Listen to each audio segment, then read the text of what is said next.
What is going on, Movie Meals? Movie Meals, you have no idea who I am, do you? Not a clue. That's because I'm in disguise. I'm incognito. The classic Okay. Mission Impossible. I can't even say it. Mission Impossible. Impossible. A little Mike Myers in there. Yep. Hey, this episode was supposed to drop today, but it's a holiday. Your boy was ill beyond repair for like 5 days straight. You sound great now.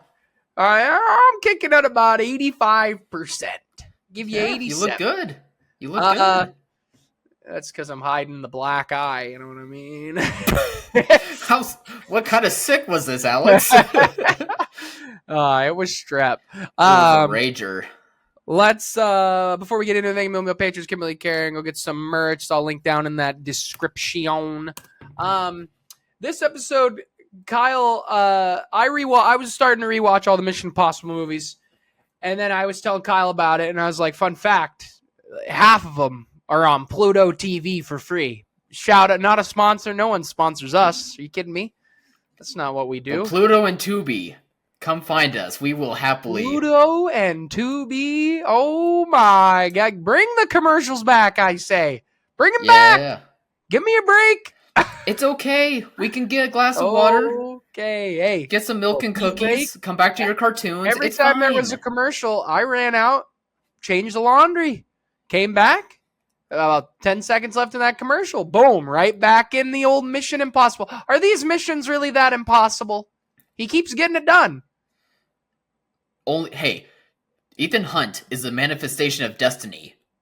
So you treat that man with respect for the impossible missions he does for us. Honestly, though, I saw the new one today as of filming this. So when you see it, I'm so jealous. Yesterday and saw it in IMAX. We'll get to that when we get to it. But I will say there was a point where I was like, because I've been saying that joke for the last week or two. Like, are these missions really that impossible? They are. Okay. Yeah, I saw the new one. All right. They are. All right. You're reminded when Tom Cruise is hanging on the side of planes. You're like, all right. They look pretty tough, in my opinion. Tough. Yes, Kyle and I were like, hey, Kyle rewatched all of them, but the last two, so the newest one and the first Reckoning, not the second Reckoning. Yep. But he hasn't seen those, but he's seen the Dead Reckoning close enough where he remembers most of it and whatnot. It'll be fun to rewatch, though. So we're gonna rank them, and then we're gonna give our little tidbits of what we think about these movies as we go. We're gonna start from the bottom up. The bottoms up, as they say. And we're not including the new one. SpongeBob, you know what I mean? Ethan Hunt, Manifestation of Destiny. I went like 3 days without talking. I haven't stopped talking since. This ought to be good. Kyle, there's 8 films. I'm assuming at number 8 we both have Mission Impossible 2. If it's anywhere else, that would be insanity. It's true. It's Defenders of 2 are weirdos. I'm just gonna start that right there. If you are a defender of 2, you are a weird person. Well, I respect you, but that's a weird take. Well, I don't look. The Mission Impossibles always deliver fun. At the worst, they're fun bad, and at their best, they're some of the best action spy thrillers you've ever seen. And this is fun bad. Okay, this is fun bad. It is. I have a good time with 2. 2 gets so 2000s, late 90s vibe. I mean, it came out in 2000, so makes sense. I'd give it late 90s. Yeah. It's got a little bit of that 2000s vibe, though. If you watch Mission Impossible 3, that is 2000s to a That T. is 2000s. But that's mid 2000s. There's a difference between the two. Yeah. John Woo, what are you doing, pal? What are you doing? Honestly, I say, John Woo, why aren't you doing more?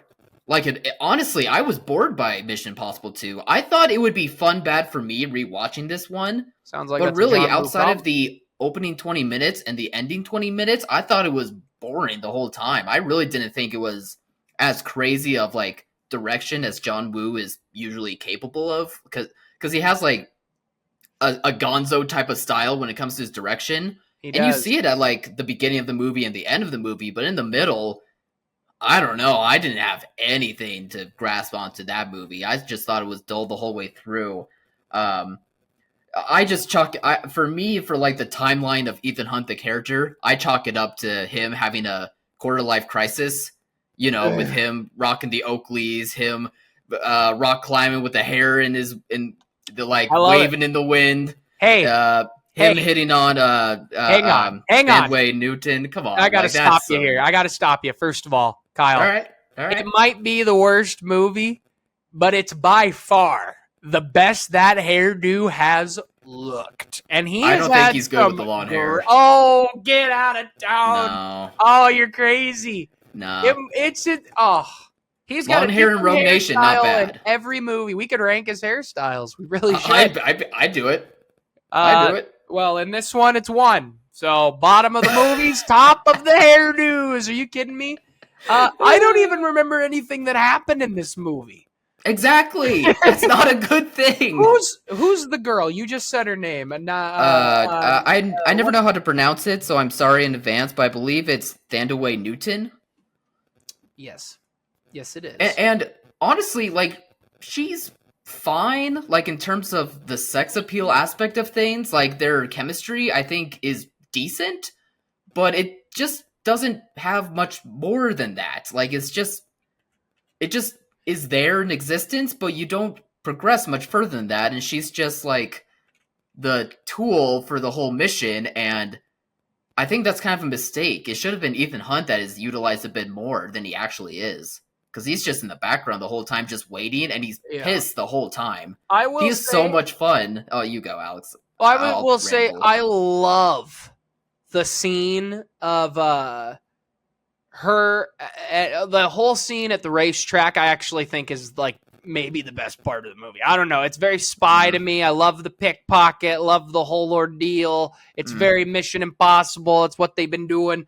I love that scene in the movie personally, but most of the action's pretty hokey, which is weird to say for this franchise. Weird to say. Yeah, I mean, when you do like kung fu on motorcycles, yeah, it's gonna get a little silly along the way. Honestly, I was kind of hoping for that more in this movie, but it really is just like the last action set piece of the movie. I was really disappointed, honestly. I wanted it to get weird, but it could just be like wanting to be a bit nostalgic, like looking back on it and just wanting like a fun time instead of like what I usually want out of my Mission Impossible movies. But I was just even more disappointed than I was the first time I watched this. Fair enough. Yeah. Terrible villain. Moving on. Yeah. What a dork. Yeah. What terrible a dork. Villain. Terrible. Nothing off Don't of that even remember guy. who it was. No. Oh, it was the guy that was like, he's like, I'm always ready to bang, and I'll rip fingers off. That's all I remember. He was like, I will bang Miss Newton all day long, and I'm gonna rip your finger off. He's not sexy. He's not threatening. Oh, he's just a dork. They never are, though. Well, I don't know. So you're ranking 7 of them. I'm ranking 8 of them. So at my number 7, your number 6 spot, and then this is where it'll get back to normal here because I actually have Mission Impossible: The Final Reckoning. I have the new one. Ooh. Okay. Yeah, the movie's fine. Good time. It's fun. You will absolutely hate the first hour. I will be shocked if you come out of that saying you like that first hour. And I'm saying you, Kyle. No, because I didn't mind the first hour. Right. I do not think. I'm hoping. I hope I'm making these expectations low so that hopefully you come out of it a little bit more. There's a little too much love letter in The Final Reckoning. It's long and you feel it because of it. But boy, there are 2 set pieces, action sequences that are fantastic. I was on the edge of my seat. I was ready. I was like, at one point, I was like, I keep forgetting Tom is actually doing that right now. They're just CGIing out a cable or 2. Oh man, yeah. No, I liked it. It's a little hokey. It feels a little 2000s in the way they do this send off. What With does that some mean? of the, you'll see when you see the editing. Oh no. And the choices, but it does smooth out once the kind of plot actually really starts. But yeah, it's still fun though. I mean, I gave it on Letterboxd here. I gave it 3.5. I had a good time, and that's after seeing it today. You know, I'm throwing it out. I Three could and a see it half again. though for you. Oof. Well, I mean, for you, that's a perfect film. to you, I think you're. No, I don't 3.5 know. is a good That time. feels low for you for how No, you three and a rate half is a good movies. time. Oh, I'd okay. probably I give it hope. like a 7, maybe 7.5. We were scaling it on a 10, but to give it Right. a Yeah. 4 to put it all the way up to 8 is too much. So 3.5 Hey, where she that's lands. But at a fine. 10, It just it would probably be a 7.5. I have a good time with it.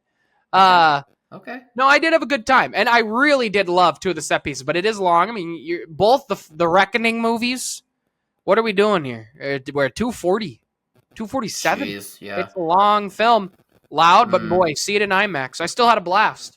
I still had a good time. I like the connectivity of these characters, low key. I know Kyle doesn't, but I think for a franchise that is kind of had no choice but to kind of like force things together, Mission Impossible kind of did it really well. So, yeah, In this last movie, you mean, I just mean in the or franchise. just in general? Yeah, In the just the franchise in franchise. Yeah, general? yeah. Huh. Okay. Well, I'll because see how that goes. he took Yeah. a big break. He was done with the franchise. They go make a spinoff with Jeremy Renner. That flops. Cruise is like, all right, I'll come back. Are you thinking of Jason Bourne? No, Kyle, there's a Mission Impossible spinoff with Jeremy Renner. No, that was Bourne. That's Bourne? Yeah, I that's swear Bourne. that was MIP. They probably wanted to with Renner. I had that feeling watching the fourth Mission Impossible. They wanted that with Renner, but it was Bourne for sure. Bourne? Oh, I'm my pretty certain. God. Yeah, let's find that out In now. my head, yeah, you're right. Yeah, In my head, it's always been Mission Impossible. That's nutty. That's crazy. I mean that was like 2010s when that was happening. That's not that crazy to assume. Oh, wild. Yeah, Well, that's Renner a bad was movie anyway. But I know at some point, I feel like Cruise was done with the franchise, and they were done doing it with him. But I guess I was wrong. I mean, there was time between 2 and 3, like 6 years apart. That probably could have been it. He was working with Spielberg on 2 of those movies. Like, well, 3 on, came out in 06, and Yeah. which one's 4? Is 4 Ghost Protocol? yeah. Oh, Oh, that did have a big time. That also jump had too. 5 years. I mean, that came yeah. out in 11. But anyway, let's jump Yeah. up to our number 6s here. Let's do it. Kyle, what do you got at number 6? Number 6 is Dead Reckoning Part 1 or Dead Reckoning the first chapter, whatever it's being titled now. I have no idea. They dropped the parts or whatever. It's Dead Reckoning would be the one you have seen. Yep. Yeah, I remember really enjoying like the set pieces, especially like the build up from him jumping off of the mountain, and like the whole train sequence is awesome and very impressive for like coordinating like them bouncing between cars, like climbing up while it's falling down. That's like what I really remember for sure. I looked at my Letterbox rating on it. I saw that I gave it 4.5 stars, but for how low I have it on this list and I'm about to rewatch it, I'm wondering if that might change, especially with how I kind of rate movies now has changed as well. This is but it also did, like a good but it was just franchise, so yeah, no, like there's some great movies that we're gonna talk about here for sure. wrong But with 4.5. I'm about to dip that 4.5 to like a 2. I can feel it in my bones. I'm not sure yet. We'll see, but I just think from 5 on, like the cast that they finally got like the right crew in place that had like a great amount of chemistry between one another to like keep this franchise feeling fresh and moving forward. I like the inclusion of Haley Atwell. I remember Vanessa Kirby being the fun in the movie. I'm not sure if you really needed to bring her back, but after seeing her in Fallout, like I'm not gonna complain. Yeah, I like her. Rebecca Ferguson. I wish didn't die in that movie either. Spoiler. I wish she didn't die. That one. If there's one thing that Tom Cruise loves, it is a brunette baddie. True. I mean, I was watching Michelle to Rebecca to Haley. Boom, boom, boom, baby. Yeah, love interest. really. We were watching I was watching them with a friend of ours, and he's not really good with like names of actors and stuff. Horrible. So like him seeing both Monahan and Ferguson like on the screen together. He's like, I don't know who I'm looking at here. Which one's his wife or which one's his ex-wife? That's insane. That's a nutty thing. They look so different. No, white people look the same. It's fine. We all. No, Kyle, they really do look different. I think maybe. No, I know they do. I know they do. But it just made me laugh because it's like you're not wrong. He has a type clearly, but fair enough. Yeah, I don't know if this story is warranted for like it being like 2 movies, especially like 2 3-hour long movies. I guess I'll see once I get around to watching the last movie. But yeah, good moments. But in terms of rewatching them all, I gotta be honest, I gotta just put it that low. Fair enough. My number 6 is the first one. The original Mission Impossible. Oof. Wow, Ooh. that low. What do you mean, wow? It's not that incredible. Compared to everything else? It's pretty cool. I think it's a cool movie. It is a cool movie. I gave it 4 out of 5 stars. What are you talking about here, but Paul? 6 on your list. 6. So? I think it could be higher. I really like the first Mission Impossible, but at the end of the day, it doesn't have as crazy, amazing, awesome set pieces that every single movie above this does. No, that's true. But I don't know, the restaurant aquarium scene, I really like that one. It's a great scene. Are you comparing him breaking glass and running away from water to the same level of set piece as him hanging on the side of a fighter plane, Kyle? Is that what you're telling me? No, I just like how it's shot. I was also I can't remember where now, but I was hearing a story about Tom almost not doing that stunt himself. It was going to be a stunt double, but De Palma, the way he was filming it, he explained to Cruise like, I really need you to be doing this, so that way it looks awesome. And I guess from there on, like the rest is history. Like Cruise is doing his own stunts for a reason. So yeah, I'll talk about more about that movie later, but I'm just shocked it's that low for you. But this surprise makes me feel that it's going to be a fat minute till we talk about it again. It's going to be high up on Kyle's list. Jeez Louise, man. Post-COVID Kyle has struck again. I can feel it coming. For Mission Impossible 1? Oh, no. Oh, no. No, I think it's great. I don't think this movie, I don't think it's big set pieces. I mean, they're very fun. They're very good, but they're none of them I like more than any of the set pieces in any of the movies ahead. And all of the movies ahead of it have the fun spy part.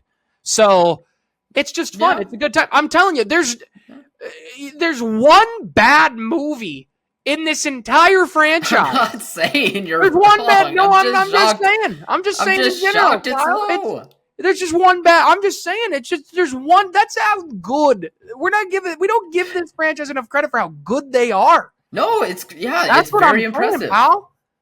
Like 20 years and like only one bad one. Like you can't say that about many franchises. Absolutely. It's true. Well, I'm going to keep going. My number 5 is Mission Impossible Dead Reckoning. And I put it up because I really love the car sequence and the airport sequence. That is the sequence that I think really stands out in Dead Reckoning. I mean, the train is good too. It's long. I gave this and the original MIP both 4 out of 5 on my Letterbox. Like I adore both of these movies. And Mission Impossible Dead Reckoning is definitely better paced than Final Reckoning, but I like the addition of AI. I like that villain. I like the AI villain. I mean the Gabriel guy in both part 1 and 2 is a cartoon, but I like the AI overall being the big villain next. I like that quite a bit. So yeah, I have it at 5. I love the addition of Haley Atwell. He truly does love a brunette baddie, but we all do. So can you blame Tom? No. So Kyle, I think you're gonna break my heart here. Go ahead, tell me your 5. My number 5 is Ghost Protocol, the 4th movie, Brad Bird. That's redonkulous. What is so bad about it, Kyle? What's so horrible about it? Go ahead and tell me. No, I mean, go ahead, tear it down. I think the idea of how this franchise progresses forward is there. Like the DNA of what they want to do for these movies is clearly evident, and it's taken over from Brad Bird by Christopher McQuarrie to really great heights. Like there's a reason why he keeps working on these movies. I'm referring to McQuarrie. But Brad Bird, I believe this is his first time directing. Live And action. I'm not saying like I noticed like first time director, like live action directing type of things, because he is doing like a lot of really great stuff and a lot of really great camera work to like make the action sequences pop, to make it like feel exciting. The pacing is there. But there were moments where I felt like it was a bit on the bland side in terms of like Oh, really being hooked in by the plot of the story. stop. And I'm not, and I don't really care about like characters when it comes to Mission Impossible all that much, but even I gotta say they're on the bland side. Like this isn't a team that I think had the chemistry down quite yet. I didn't think they were Oh, very entertaining among one another. I couldn't I just disagree didn't. I more. just there was just for every good action sequence, I just found a moment where I was just like, I'm ready to move on from this scene. Like I just felt it was bland in some I moments. think the two movies with Renner, that team is the team you want, minus Rebecca Ferguson and Ailey. Get them on that I team. think Renner could have been booted in the after the fourth Oh. one. He's fine. I don't Oh, think that's he's the best that team. You're good of an crazy. What addition. chemistry are you complaining about? He gets a Hi- new team every movie other than two people. Two But people even are the same every movie. but even still, there's like something that I can latch onto. Like the third movie I think is a very good example of that. And I think Tom Cruise and Simon Pegg, like you can see the chemistry working well between those two. But like with the rest of the team, I just didn't get anything off of them. And even with like Cruise being a part of things with that crew, I just was like, you have like the seeds of what you want to do for this franchise moving forward. There's a reason why half of them don't come back really. Like I don't know. I wish I liked this more as I did the first time I watched it, but um Wait, yeah, um, it's that low on the list for a do reason. you mean that they didn't come back because the movie wasn't good? No, like obviously it was good, but like I'm just saying like the character just didn't work. Like they didn't bring back some of those characters for a reason. I uh, I don't think it's because they were like this character didn't work. I bet you every one of those. I bet you they just wanted to do I don't something different. maybe I mean Uh, other than Mission Impossible, okay, maybe no, I I don't mean the know. Mission Impossible people were like, we want a new character just for this, but I don't think it was like that character and the two movies we did sucked. Let's Look, move on. I'm not trying to create like a conspiracy theory. Like I'm just being a bit over the top when it comes to like my I'm just reasoning of it. confused. Um, but yeah, Brad Bird still has some good action sequences, especially like Tom Cruise climbing the oh I forget the name of the The building, Burj but the Khalifa. yeah, thank you. It's incredible. The desert sequence, or not the desert, like the sandstorm sequence right after that rules like a So lot. good. It's so good. But again, just like the other things when it comes to the movie, just don't quite come together for me to make it be higher on the list. So that's your So number 5, right? What you yeah, just said. All right. So yep. number 4. What do you got? I got Rogue Nation. Okay. Go ahead, Kyle. Tear down that mission. This is when I think like again, Ghost Protocol is when the seeds are set for what this franchise wants to do, and with Christopher McQuarrie and Tom Cruise like paired with each other, they just take off from there. I think it's very impressive what McQuarrie does in terms of direction, just having the movie feel modern and sleek, but yet knowing like how to have like a perfect pace to the movie, how to make every action sequence feel pivotal for like the plot itself. And I think he really like nails the chemistry of this cast, including the inclusion of Rebecca Ferguson and Alec Baldwin coming into play. Alec Baldwin's a bit on the hammy side, but I kind of like that he's doing that in this movie and the Fallout movie. But I think this is McQuarrie like doing a very good job of like taking the franchise up a notch, introducing a villain that I will talk about more when it comes to Fallout. But I think there's some good seeds and like a good idea of like that Rogue Nation of like assassins aspect, and having Ethan Hunt's character like try to combat that and take that down. Yeah, just a lot of really thrilling ideas to put into this movie. The team aspect works very well for me. Action sequence wise, like I don't think they build one on top of the other very well, but I can't deny that they are still entertaining as all heck. Yeah, McQuarrie clearly the pairing between him and Cruz is there for a reason, and Rogue Nation shows why right at the jump. I think I've just made an edit. I think I've switched my 3 and 4, and I'm going to agree with you. I think I've just moved Rogue Nation down listening to you. Okay. Wow. I was just thinking about it, and I think outside of the introduction of Rebecca Ferguson, it's just a fun, good, solid action movie, but there's nothing that really sticks in my mind overall with everything compared to the other 3 I've got ahead of it.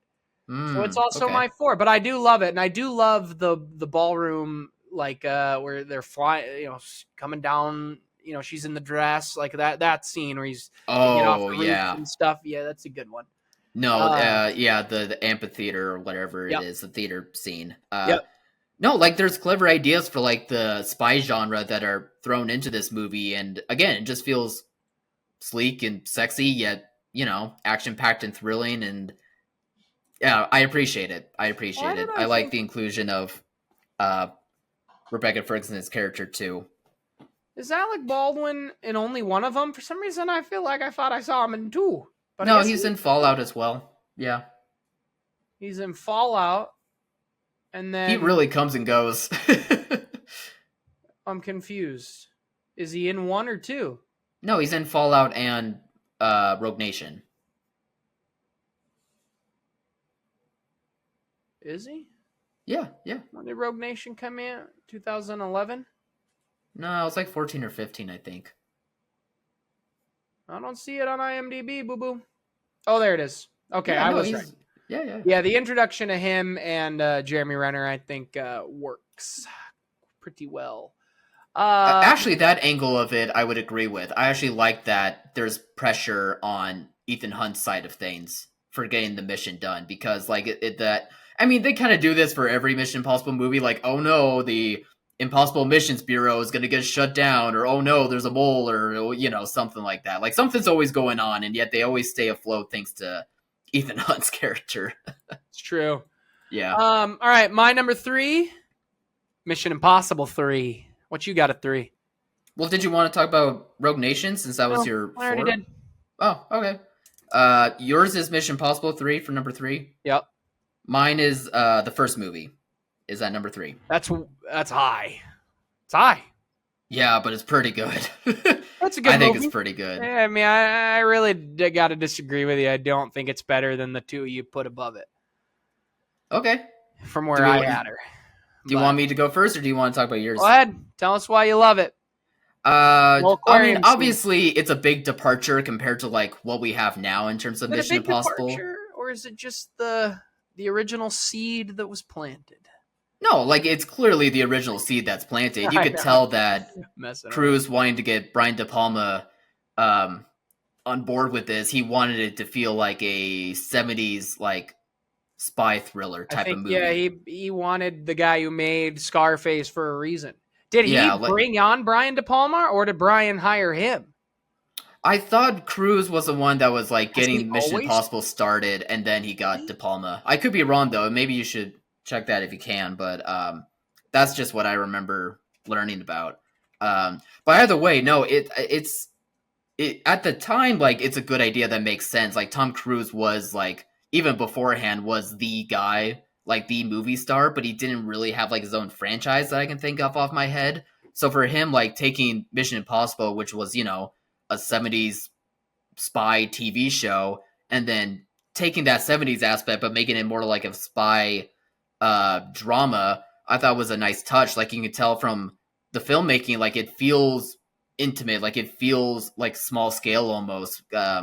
But at the same time, though, the action sequences still have like a pop to them, even if they don't feel as big as like compared to what we have now. Like the train sequence, again, I was mentioning the restaurant sequence. I think those are very well done, well executed, and I just like that in this story. The gadgets feel realistic, but still like kind of old at the same time, even for like when that movie was made and when it came out. And I just like that this character, despite him being like the center of everything, you really see like the seeds planted of why he has like the drive for getting the mission done, for having people be safe, for wanting to do the right thing, like from this movie.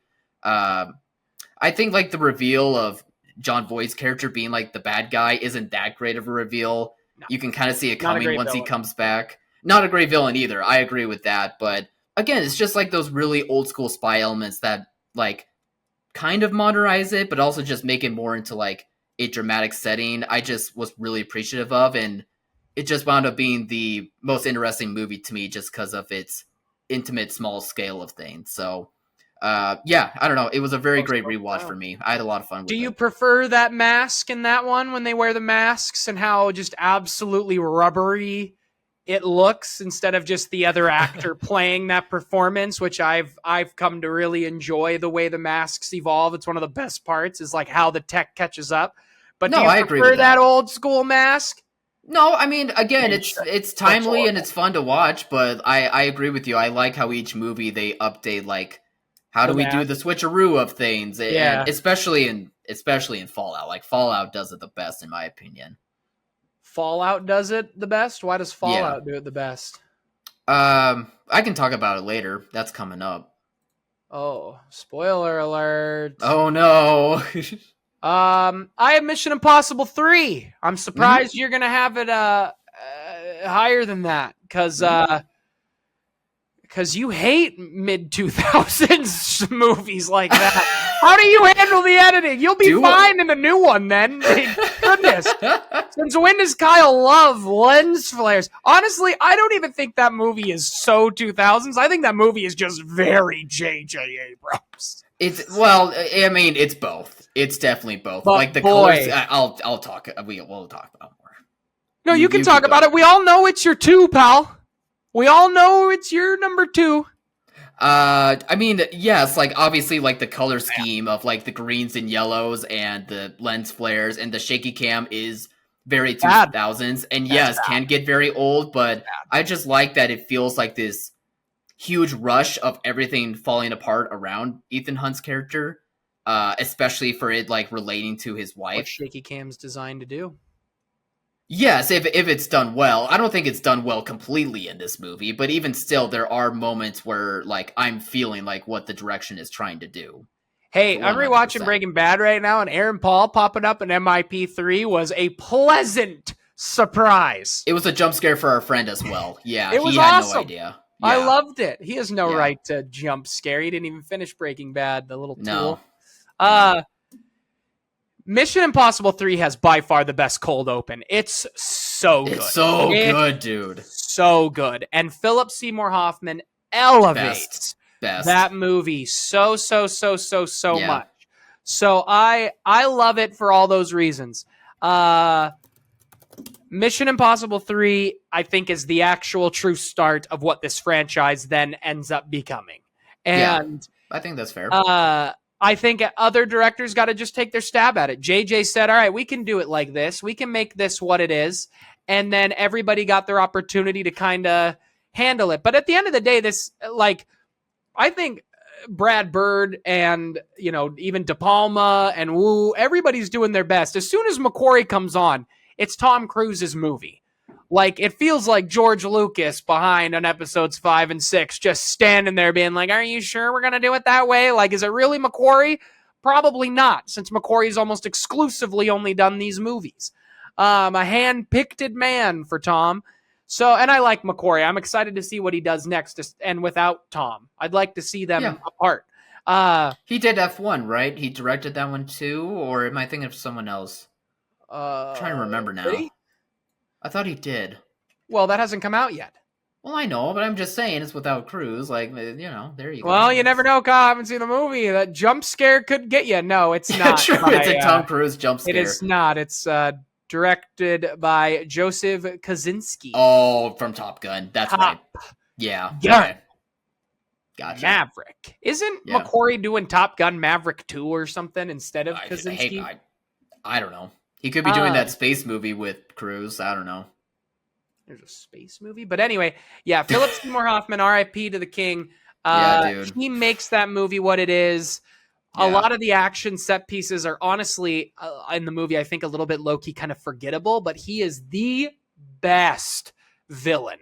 And Mhm. I actually think if it wasn't for his sad passing, I think he would have came back in one of these movies or been like a massive through line villain, ending Yeah, up being.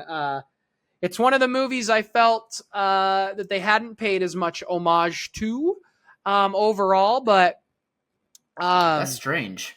That's really go strange. see the last movie. But they do a couple little things in the last movie, but yeah, no, I love MI3. So are we on your 3 or we're on your 2? What's your This 2 will then, be my Kyle? two. Go It ahead. is Mission Impossible Fallout. That is my number 2. Your favorite is Mission Impossible 3. Yeah, yeah. I take it back. You're going to freaking love the first hour of this next movie. I'll You're be going to love shocked, but we'll see. You it's just said they don't show 2000s quick much of. cuts. You just said they don't show much of MI3 in this movie. I might not like it. No, they anyway. I'm shocked. Then I'm going to go and you can just sit Yeah. by and wait then, pal. Yeah, that's fine. Go Let ahead. me talk about Ghost Protocol a little bit here. Give it some actual dues. Yeah, please tell me what you like. Ghost Protocol is so freaking good. I think that is the moment that the team really does start to work and you really start to get what they're doing and everything. I think it's the funniest. I think the humor, that the little humor they sprinkle in works the best in this movie. Ghost Protocol is so freaking good. I adore it. I adore it. I mean, the Burj Khalifa scene all the way down to the desert, like you were saying, is incredible. I don't know what else to say. I think it's great. I can't believe you have it down there in the dumps.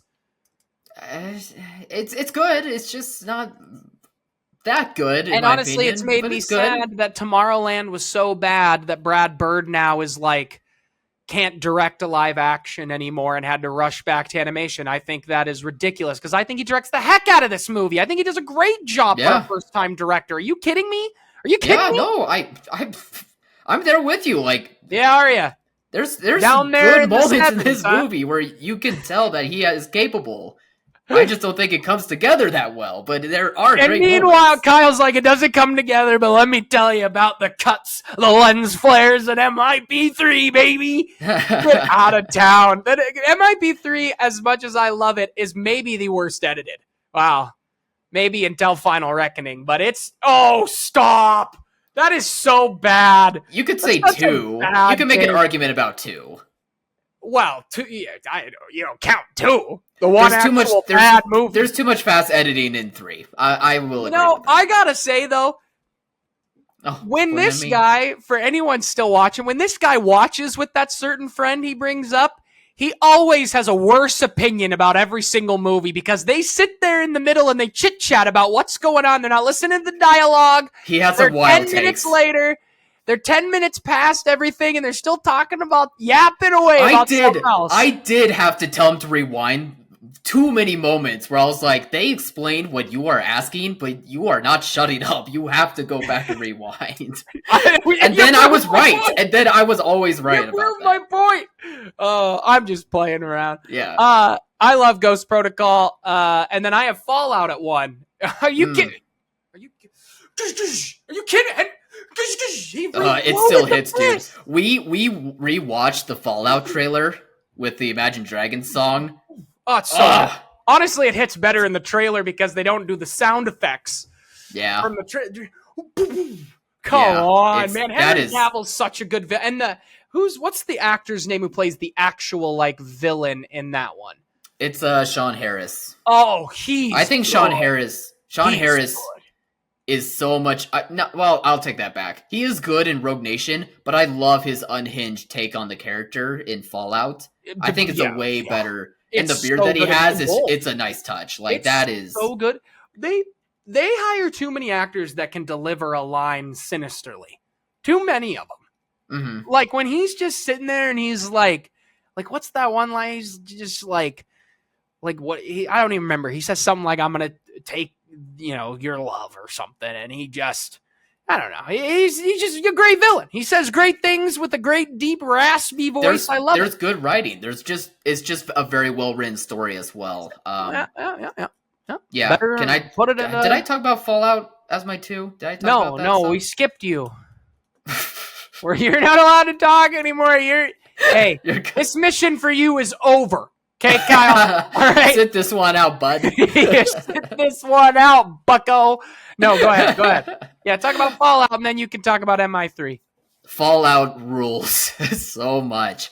I think Not this enough. movie takes the events of Rogue Nation and they do the brilliant job of taking things up a notch where you can feel not just everyone like on the team, but also just you yourself, the viewer, just being like, oh, things are getting really out of hand right now. Like something to do with the pacing.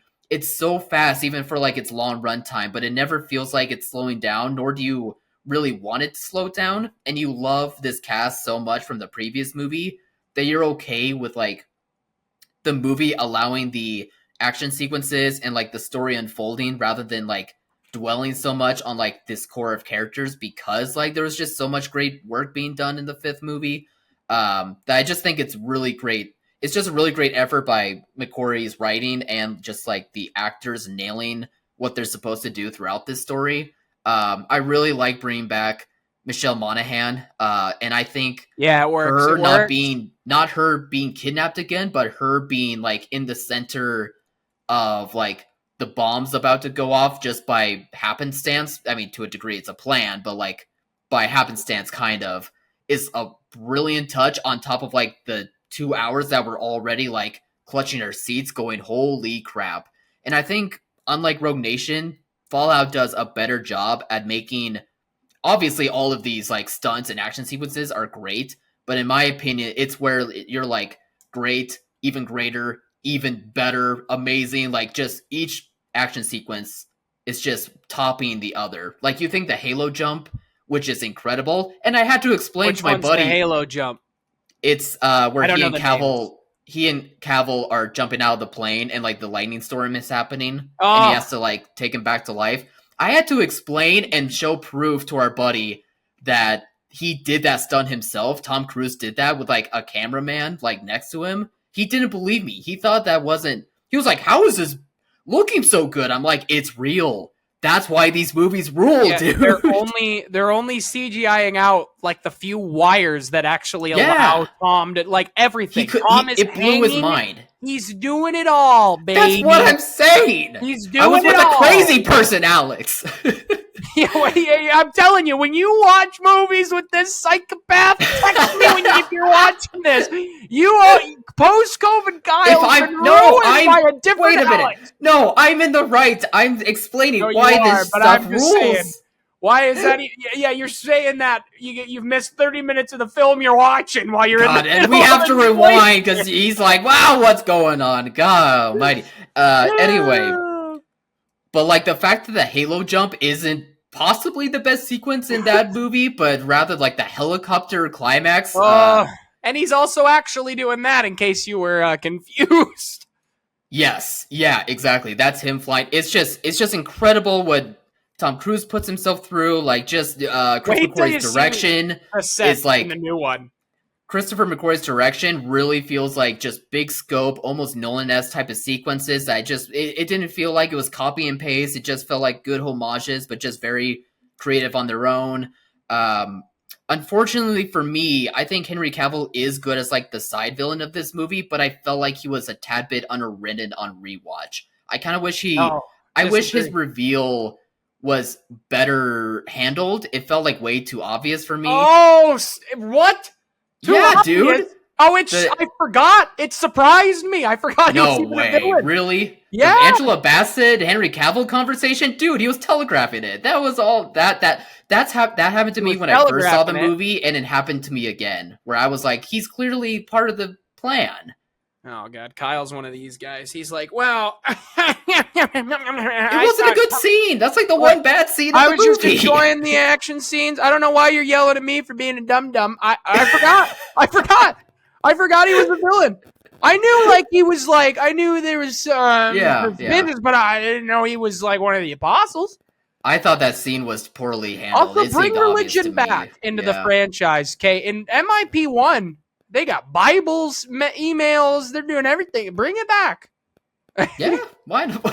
Why not? What does that have to do? How'd you get there? As I said, apostles. Oh, right. There's 12 of them. But I wish that character was a bit written better, so that way like really hits hard, or like the story makes it a bit more interesting for that angle of things. But besides that, this movie rips. It's awesome. All right, Kyle, go ahead. We got to wind down. We got to get out of here. So go ahead, Kyle. What about MIP3 is so incredible that it is your number one all-time favorite MIP film, and you're not allowed to just put it all on Philip Seymour Hoffman? I mean, obviously, Philip Seymour Hoffman. Get out of the way. He rules. Best villain. R.I.P. But I like the feeling of this franchise feeling a bit rebooted. I think J.J. Abrams, despite some of his directing tendencies, I don't agree with. I do think he has a really great job of like keeping the pace of the movie alive and feeling like you being a part of like the chaos that goes on when he does a movie. Like his first Star Trek movie kind of feels that way to me too.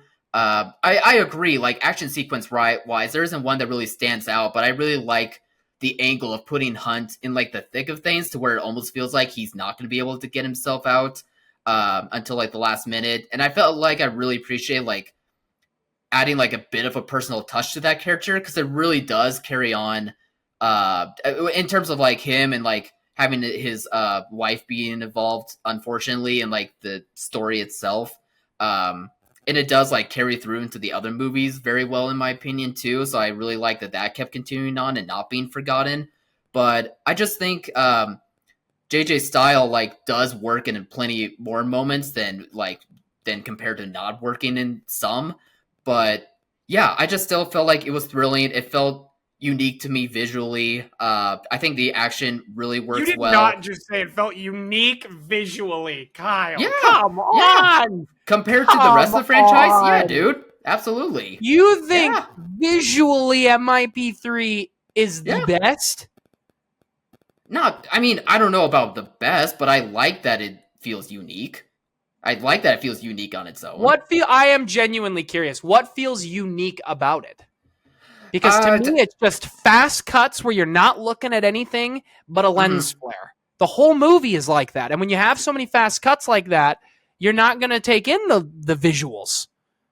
No, I think that's fair. Like, there's certainly moments that don't work for that, but I think those are lesser than compared to the movie as a whole. I still think, like, there is some well-edited stuff, and I do think that there are some really great action moments to where I was gripping my chair personally.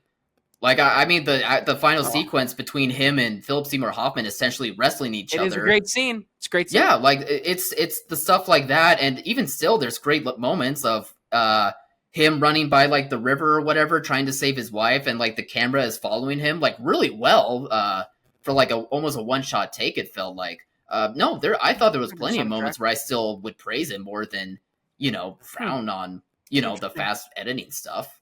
Yeah, absolutely. Oh, the editing is not good in MIP3. That's crazy take. Anything else you got to say about MIP3? No, I will wrap it up there. We're running low on time anyway, but yeah, I really appreciate MIP chat. Guys, what'd you think of our ranking? Kyle, if these stunts get you on the edge of your seat, you better buckle in then, pal, because the two big action set pieces in Final Reckoning are very, very cool. I can't wait. Very cool. I can't wait. And you're going to be like, wow, that really does look real, because he is really doing it. And you're going to know. You're going to be like, where's the wire? There has to be. Where would they put that wire? I know. I'm the one that knows. All right, guys, what did you think of the rankings? Comment your rankings, all those good things. And as always, thanks for watching, Mom. See you guys.